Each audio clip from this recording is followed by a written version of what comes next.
నేను హామీ ఇస్తున్నా, తాడిపత్రిలో ఉండే వాలంటీర్లకు ఏమి ఉద్యోగస్తులు ఏమి సరిపోయిన వాళ్ళు ఎంతోమంది ఉన్నారు ఉద్యోగస్తులు. మాకు కూడా ఏమవుతుంది, మేము మార్చుకుంటాం. మిమ్మల్ని రిజైన్ చేయొద్దండి, కంటిన్యూ చేయండి. ఇంకోటి చెప్తున్నా, వాళ్ళని దాన్నే చూపించుకుంటారు మేము ఇన్ని ఉద్యోగాలు ఇచ్చినామని. ఎక్కడికి పోరు వాలంటీర్లు.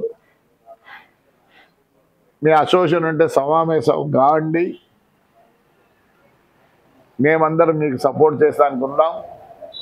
మీ ఉద్యోగాలు పోగొట్టుకోవద్దండి. ఈరోజు చెప్తున్నాడు చంద్రబాబు నాయుడు గారు, బెటర్ అడ్మినిస్ట్రేషన్ అయితే ఇస్తా. నాకు తాడిపత్రిలో మిమ్మల్ని ఉపయోగించుకొని బెటర్ అడ్మినిస్ట్రేషన్ ఇస్తాం. ప్రతి ఒక్క మంచి బాగోగులన్నీ మాకు చేరవేస్తారు. మేము కూడా బ్రహ్మాండంగా మీకు మా సహాయపడతారు. మేము కూడా మీ అందరి సహకారంతో ఏమి చేయాలో, ఊర్లో ఏమి ఇవద్దు, నీళ్ళు బ్లాక్ అయితేనే ఏడ చూసిన డ్రైనేజ్ పాడైపోయింది ఈ 5 ఏళ్లలో. మీరుంటే, మీరు సహకరిస్తే 50 ఇండ్లలో చెత్త పోయిందా లేదా, 50 ఇండ్ల దగ్గర కాలువ పోతుందా లేదా, 50 ఇండ్లలో ఎన్ని నీళ్ళు వచ్చినాయి, నీళ్ళేమన్నా వాసన వస్తున్నాయా అనేది ఒక సిస్టమ్ పెట్టి రేపు నేను ఊరికి మీరేం అవసరంలే, బటన్ నొక్కితే మున్సిపాలిటీకి చేరుతుంది. వితిన్ 24 అవర్స్లో మీ యొక్క సహకారంతో వితిన్ 24 అవర్స్లో మేము బ్రహ్మాండంగా చేయగలం. మీ అసోసియేషన్ ఉంటే అందరు గ్రూప్ కాండి, ఎవరు రిజైన్ చేయాల్సిన పనిలే. ఈరోజు ఉన్నోళ్ళే అట్లా కంటిన్యూ అవుతారు. ఎందుకు కాకూడదు? మీరు వాళ్ళు మా పార్టీ మనుషులు అన్నారు, కానీ మీరు పార్టీ మనుషులు కాదు, ప్రజల కోసం సేవ చేసేదానికి ఉన్నారు. కాబట్టి బ్రహ్మాండంగా ఉంటుంది. Don't resign, don't resign, work for the public. Public కోసం పనిచేయండి.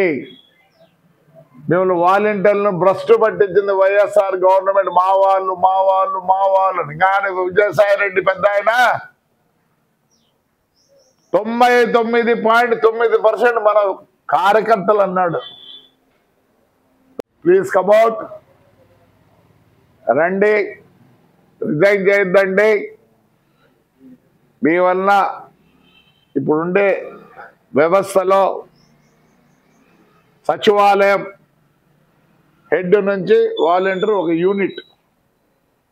ఈరోజు సచివాలయాలు తీసేయలేరు. నేను చెప్తున్నా మంచిదే, only administration is not good. ఒక పోలీస్ కూడా ఇచ్చారు లాస్ట్కి. వ్యవస్థ మారుతూ ఉంటుంది. ఎన్టీ రామారావు గారు కరుణం సిస్టమ్ తీసేసి ఎంఆర్ఓ సిస్టమ్ వచ్చింది. ఎంఆర్ఓ సిస్టమ్ తర్వాత ఇప్పుడు సచివాలయం సిస్టమ్ వస్తుంది. దాన్ని తక్కువ శ్రమ, ప్రజలకు ఎక్కువ ఉపయోగపడేటట్టుగా ఈ సిస్టమ్ వస్తుంది. ఈ సిస్టాన్ని అడ్మినిస్ట్రేషన్ సరిగ్గా లేదు కాబట్టి రేపు కొత్త గవర్నమెంట్ వస్తే బ్రహ్మాండంగా ఉంటుంది. ఈ సిస్టమ్ బ్రహ్మాండంగా ఉంటుంది. వాళ్ళకి పని చేసేది రాలే, పని చేయించుకునేది రాలే. ఎంతసేపు ఉన్నా పార్టీ కోసం వాడినారు. అదే వెరీ గుడ్ సిస్టమ్. డెఫినెట్గా ఈ సిస్టమ్ యాడికి పోదు. ఆ బిల్డింగ్లు ఇవన్నీ కట్టించి ఇంత పెద్దారు, ఖర్చు పెట్టారు. కాబట్టి దీన్ని ముందు ఇంత ఉండే ఏమే తహసీల్దారు, మళ్ళీ ఎంఆర్ఓ ఇంత అయింది. ఇప్పుడు సచివాలయం సిస్టమ్ ఇంత అయింది. అంటే చిన్న గుంపులో బ్రహ్మాండంగా తయారవుతుంది. కాబట్టి వాలంటీర్స్ ప్లీజ్ హాయిగా ఉండండి, బాగా పనిచేయండి. ఏదో 10,000 ఇస్తానని చెప్తున్నాడు. ఈ కాలంలో బండల పాలిష్కి పోతే 500 వస్తుంది, 30 రోజులకు 15,000 వస్తుంది. ఏమే ఆటో రిక్షా వాడు నేను రోజు అడుగుతుంటా ఎంత వస్తుందా నీకంటే, సార్ ఇంటికి 300 తీసుకుపోతా, ఎప్పుడన్నా ఎక్స్ట్రా టైం చేస్తా 10,000 వస్తుంది సార్, మీకు 5,000 వస్తుంది. ఇప్పుడు ఏందని చెప్పండి. మజ్జిగ ప్యాకెట్ కొంటే 6 రూపాయలు అవుతుంది, ఎంత కాస్ట్లీ ఉంది. పాలు కొనాలంటే ఎంత కాస్ట్లీ అయింది. మీది 5,000 చాలా తక్కువ. జగన్వాడ గారు మంచోళ్ళు 10,000 చేసినారు. పండగ అయిపోద్దని అందరూ హాయిగా పని చేయండి, మేము మీ వెనకలు ఉన్నాం.